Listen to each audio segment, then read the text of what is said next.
Hey, good afternoon everybody. Today I'm going to show you how to make Tarka Dal. This is a lentil recipe. I did have a request for this recipe specifically, so I did a bit of research and came up with something that I like. If you've ever made lentils and you said, geez, I hate these things, they taste like soap, well, guess what? You didn't rinse them enough. If you do them properly, they come out really nice, and they won't even be red at all by the time you're finished.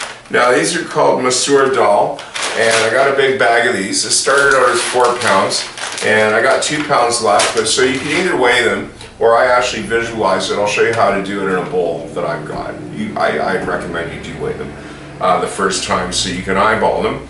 And I've got some spices here. Now, there's 2 parts to this recipe. First thing you're going to do is you're going to do a little bit of seasoning for the lentils after you've washed them, or you could skip that part and just boil them, right, and cook them with a little bit of butter and usually some spice. The onion is optional. I'm going to put it in today. Now, for what they call the tempering, this is, you know, whatever you want to do up, whatever choice of spices you like, and I picked a few today that I like. It usually comes standard with the roasted cumin seeds that you do first, and then you do up the rest. This is a good recipe for new cooks because timing is not required, okay? You can do it in pieces, you can let stuff get cold, and it will still come out in the end. And before I forget, here's the list of ingredients I'm going to be using today.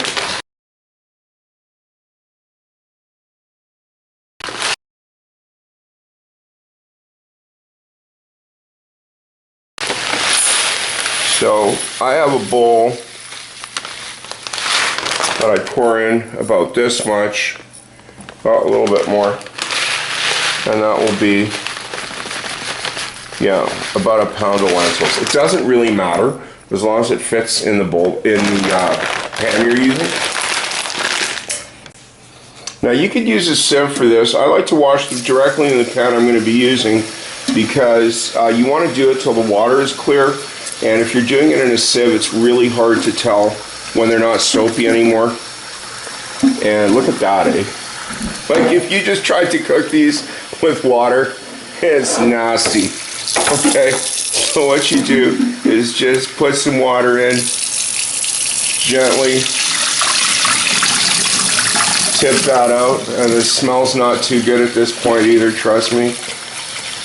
That's enough to turn most people off these things. Which is a shame, you know, because they're cheap, they're a really high source of protein, high source of fiber, iron, just like amazingly nutritious.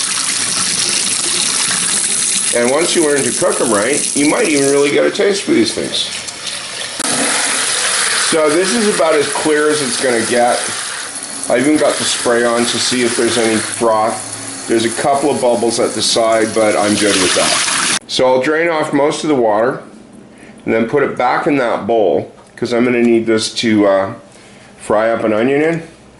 Just got that poured out and rinsed out there, and I'll just leave this on the side while I get the onion ready.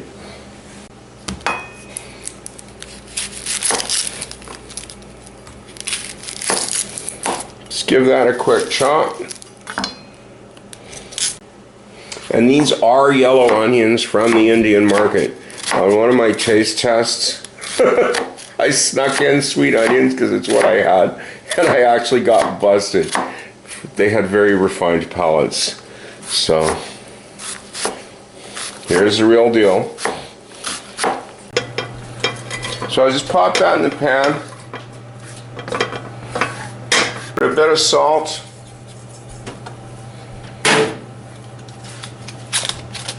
That'll help get the water out of the onion.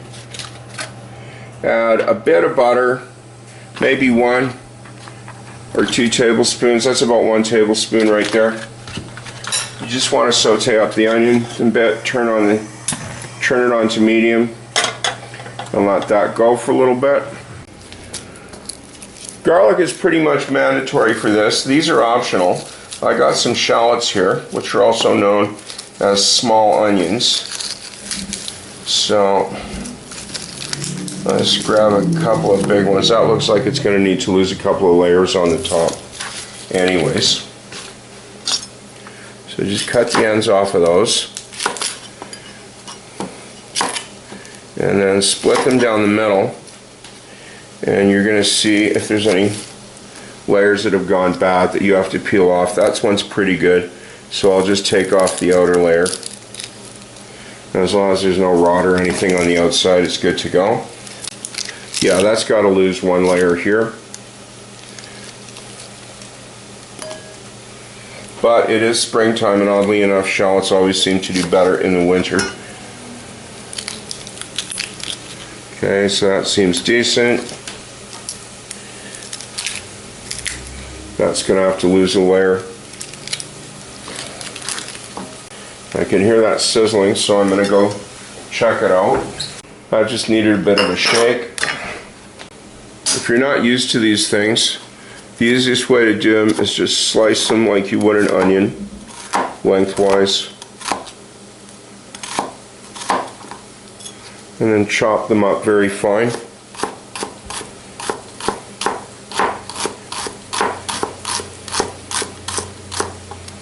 Once those are all chopped up, go check on the pan again. This is doing okay, so I'm just going to add all the lentils at once and add 3.5 cups of water. I did experiment with this, and this amount of water works out just perfectly. Next, add the turmeric. Now this is 1 or 2 teaspoons to taste. I just use a normal teaspoon to visually estimate it. That looks like about 1.5. So just give that a stir with the tongs. Make sure that everything's all mixed up there. I do not cover this in case it overboils. Now there may be a little froth as it comes to a boil, but if you wash them properly there shouldn't be much, and I don't feel a need to skim here.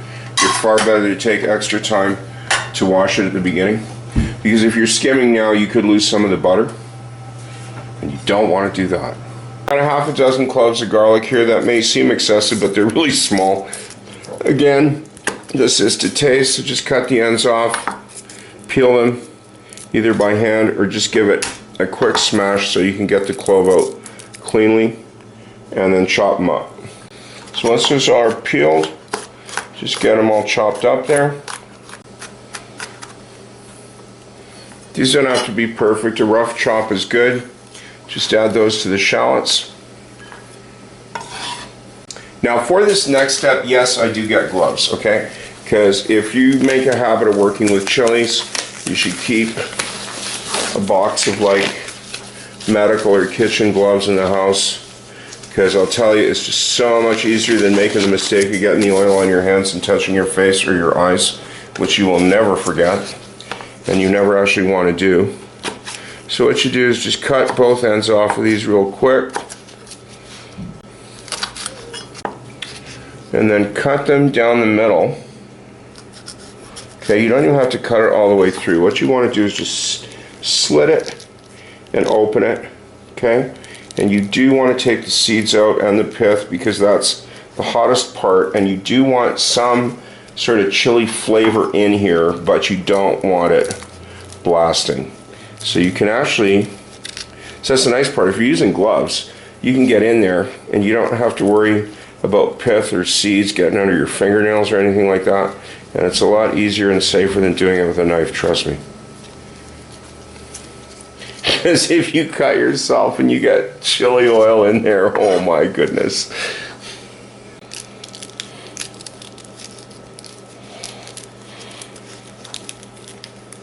Yeah, and also some of the seeds may be going bad a bit, which is another reason to do this.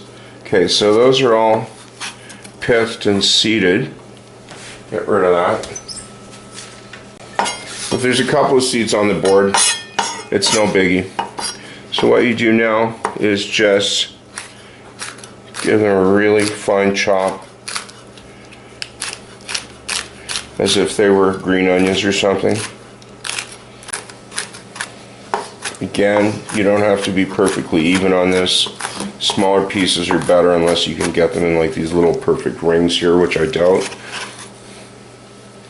Okay, so your chopping's done. You can rinse cutting board, get rid of the gloves. Take a minute to check on the dal. And it hasn't even come to a boil yet. That's not a big deal. You don't actually want it to boil. You just want it to absorb all the water, which it will. And then once I've got the tempering part done, I can always turn up the heat. So first thing you want to do is get this on medium.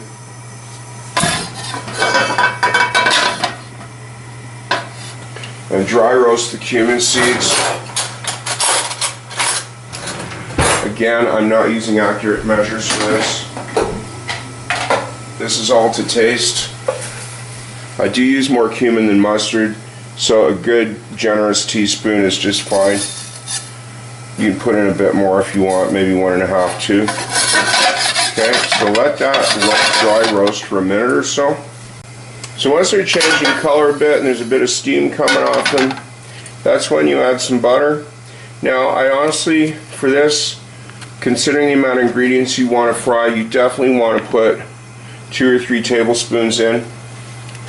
And that's the nice part. You don't have to take out the cumin. You can just start this. I would turn the heat down a little bit at this point because you don't want the butter to brown instantly.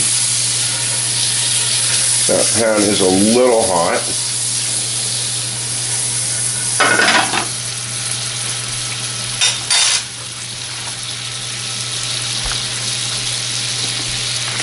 Now I got 2 kinds of mustard seeds. I got yellow and brown mustard. I'm going to pop in a spoon each of those right into the butter.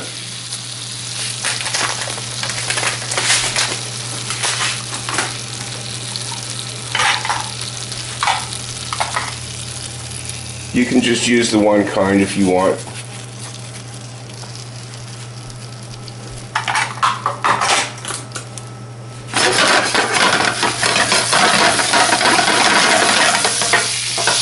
So get that sizzling up there.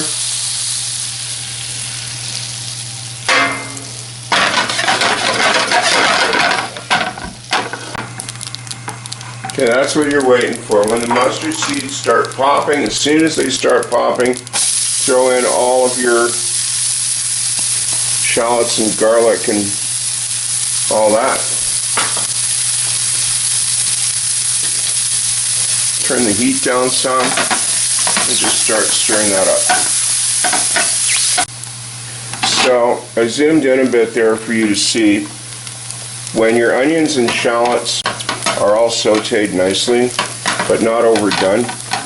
It's just sizzling and popping away there. What you do is you turn the heat off to this and just let it sit on the heat, but with the heat off, and then turn your attention to the dal. Coming along here. This is very much a matter of personal preference. Dal can be cooked anywhere from a soupy consistency like this, which I don't like, to a much thicker one, which I'm going to go for. And since I know that the temper is under control, I'm going to turn the heat up on this and just watch it till it gets there. Now, a lot of cookbooks say that when you put the temper in, you're done. I've tried it both ways, and personally, I find it tastes a lot better if you let it cook a little longer. So I got the heat turned back down to medium because most of the water is gone now. And I'll get the temper and I'll add it to the pan. And for this bit, trust me, do not miss any of the butter, okay? You're going to be very sorry you did. Get a good spatula like this and just scrape it down, because all the flavor from all the seasonings is in that butter.